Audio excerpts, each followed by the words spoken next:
So good morning. I think that 3-minute video has pretty much blown my entire presentation. It's far more powerful than anything that I can share with you this morning. But it really is a privilege to be with you here this morning. I was struck when I was reading the blurb that Angela and Mary sent by that emphasis on uncertainty. I suppose today that's really what I'd like to be able to speak to, because I think the one thing that we can be certain of is that we are living in a time of great uncertainty. Globally, we face an alarming climate crisis. Politically, we're enveloped in the era of Trump and Brexit. Nationally, we're still trying to get back on our feet after the worst economic crisis this country has ever seen. And our very social fabric, with its fibres of health and education, housing and employment, is really being stretched to its absolute limits. I think that video really summed up how for today's college and early employment students are facing enormous uncertainty in terms of employment, housing, income, job security. Students with mental health difficulties have all of these problems too, and live amongst this tremendous external, for want of a better word, uncertainty, but also carry often overwhelming internal or personal uncertainty. A number of years ago, I was fortunate enough to have the opportunity to study the lived experiences of students with mental health problems in higher education. I really wanted to try and delve below the surface of surveys and statistics and to try and get a sense of what it's actually like for students. I adopted a hermeneutic phenomenological approach to try and answer two questions. The first one is, what is the lived experience of third-level students with mental health problems? So what is it actually like? And the second was, how do these students go about making sense of or ascribing meaning to their experiences? In order to try and speak to these two questions, I initially aimed to work with 10 or 12 students, which is pretty standard for this type of very in-depth qualitative research. And I'll never forget, and I'm sure Michael will agree with me on this, we'll never forget the day that we tapped into my own university's disability support service to see if we could get those extra 2 or 3 voices, those extra 2 or 3 stories to complete the sample for the study. That evening I sat in the office as email after email came in with students talking about and offering to share their story, their experience as part of the study.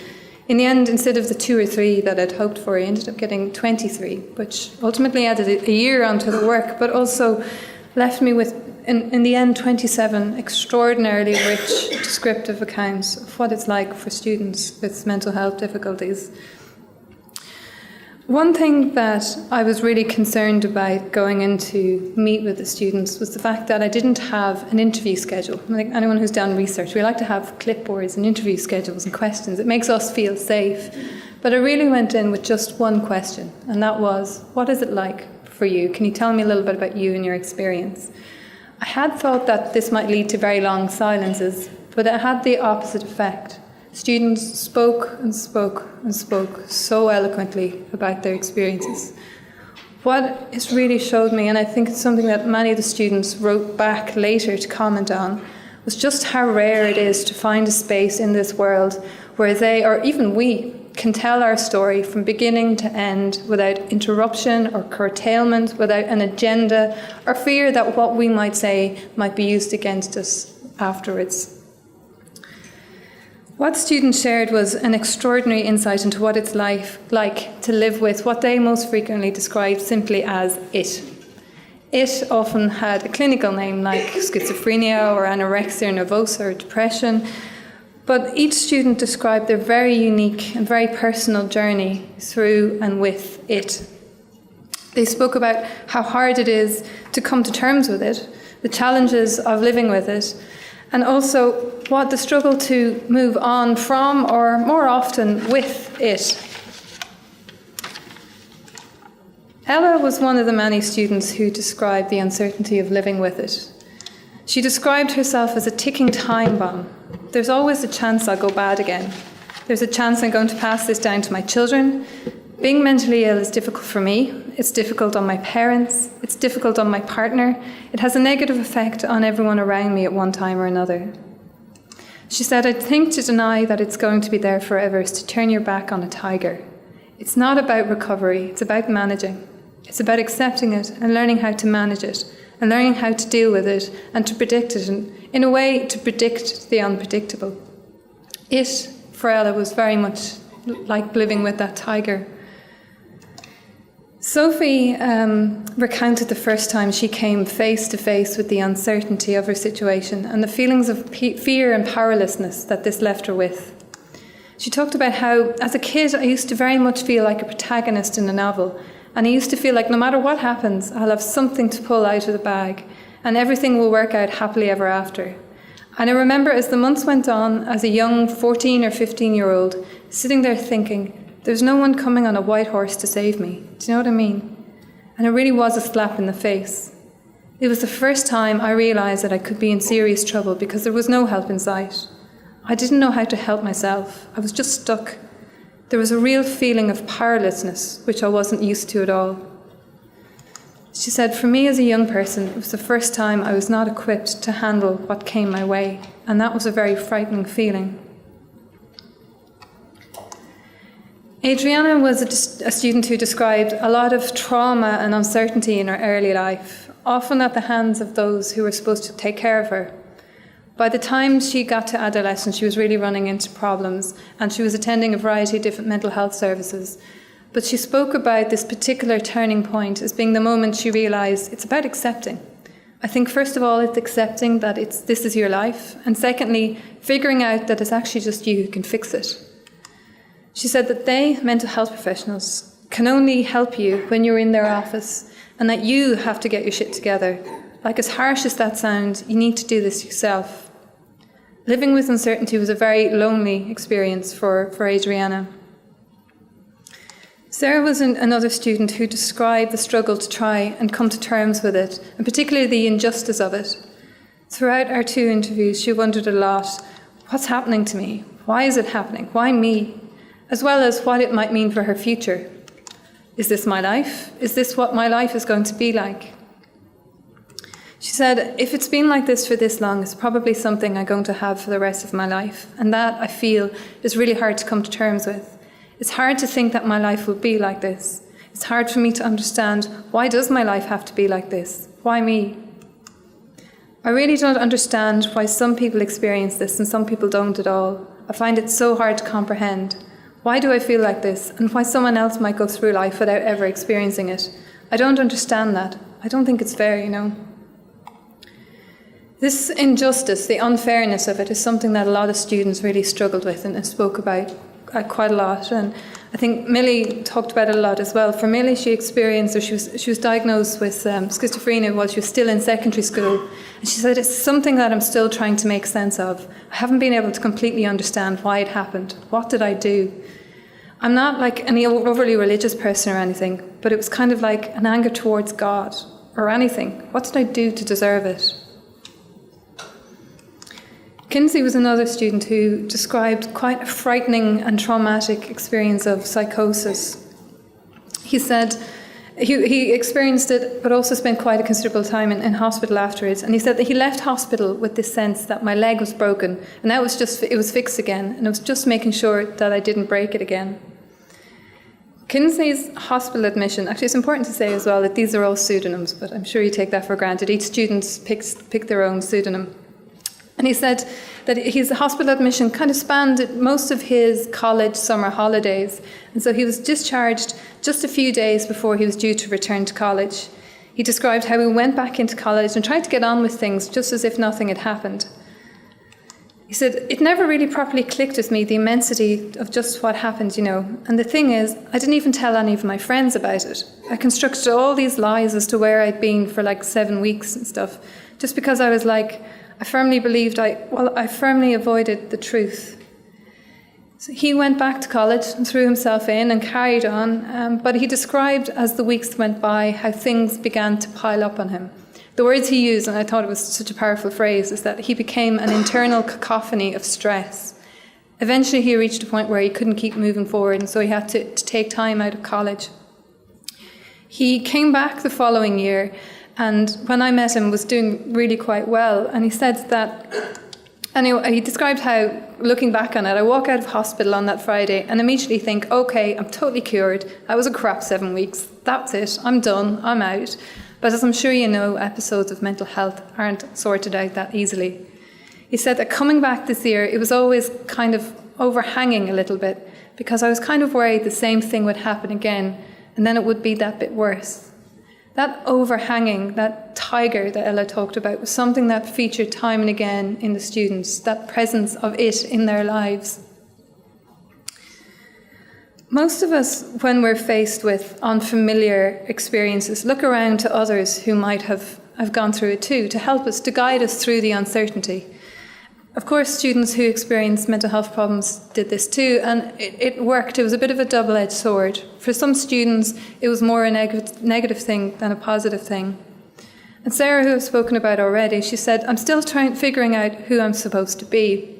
She told me a story of a friend of hers who had a similar diagnosis and a range of very similar experiences, but who'd gone on to take her own life. And she said, sometimes you'd be thinking, am I going down the same road she was going down? Sometimes I'm like, this and this and this happened to her, and then she died. And I'm like, those things happened to me, so am I going to die as well? The lack of a clear prognosis or route or next step wasn't so much of a problem for Lauren, and she described how when she was in hospital with getting treatment for anorexia, she said that they told me in the hospital there were 3 categories. There's the people who get an eating disorder and then recover, and that's it. Then there's the people that recover and relapse, and then there's the people that die. She said, I don't think I'm going to die, but I think I'll probably be in and out of relapse. And when I met with Lauren, she was very much living that option, the in and out of relapse option. She spoke about that fine line between, in her case, eating enough so that she could stay in college and have enough energy to do her coursework and to get her assignments done and even be in college, but also not eating so much that she would gain weight. It was a terrifying line that she walked every day. So the students spoke a lot as well about ways of managing the uncertainty of it. And on analysis, the data spoke of things that seem, when we look at them, to be very simple things that we can easily take for granted. Things like routine and structure, or the practical stuff, as May called it. Marie talked about how structure is really good for me.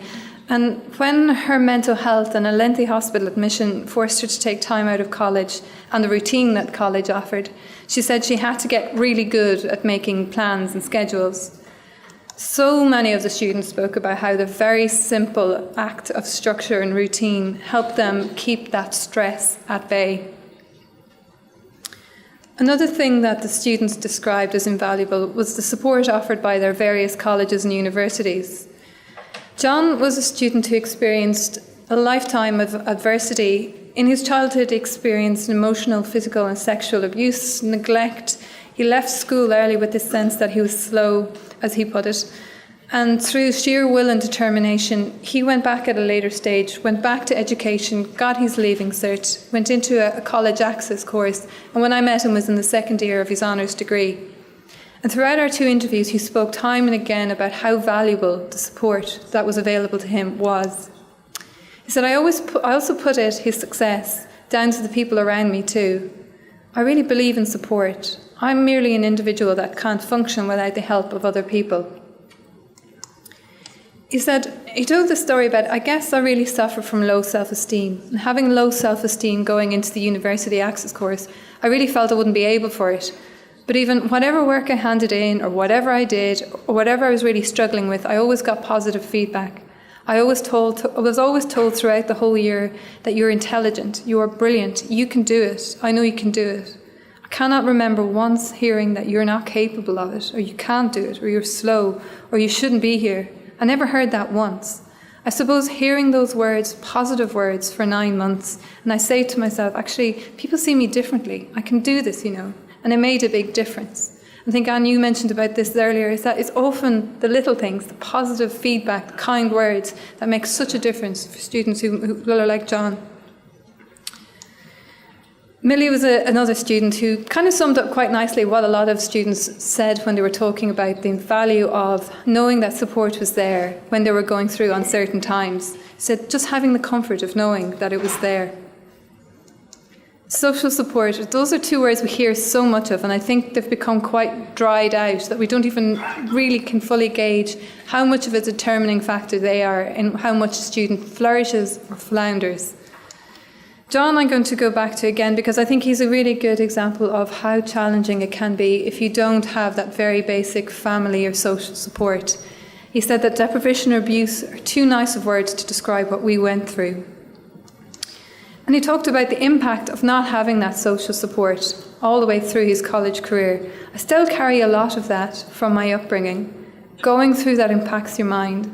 I think it kind of influences or messes with your development. My life went off track before it went on track.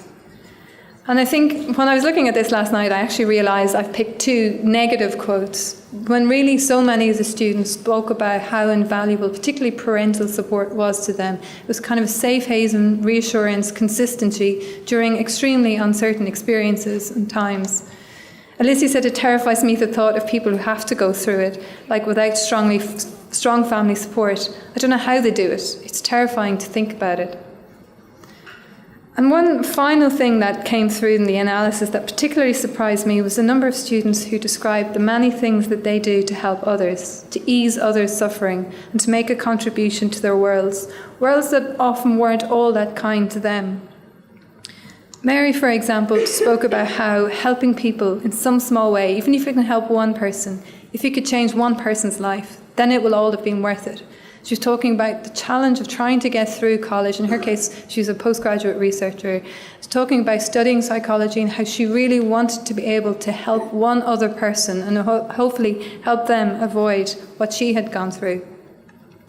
This is something that Thomas spoke an awful lot about too. He said, I just want to help people. It's all I want to do.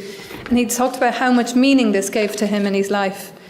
Interestingly, he spoke about how when he was first diagnosed with depression, the first thing that came into his mind was, if I can't help myself, how can I help others? And he spoke about it as being a factor in an attempted suicide he made shortly after that time. Overall, living with a mental health difficulty, as Ella would say, is a little bit like living with a tiger. It is to live with great uncertainty. As human beings, we crave order and certainty, but hopefully today, in this very short amount of time I've had with you, I've managed to give you a little sense of the kinds of uncertainty that students and employees with mental health problems live with all the time. For me, it was interesting to see that the things that support students in the face of uncertainty are, yes, the practical stuff, as May would put it, but also the very human needs of consistency and encouragement from other human beings, as well as a sense of meaning and purpose to guide them through endlessly uncertain terrain. It really is a privilege to be able to be here this morning and share this with a room full of people who every day support students and employees, who not only have to navigate all of that external uncertainty, but often have to do so in the company of their own, often invisible tiger. So thank you very much.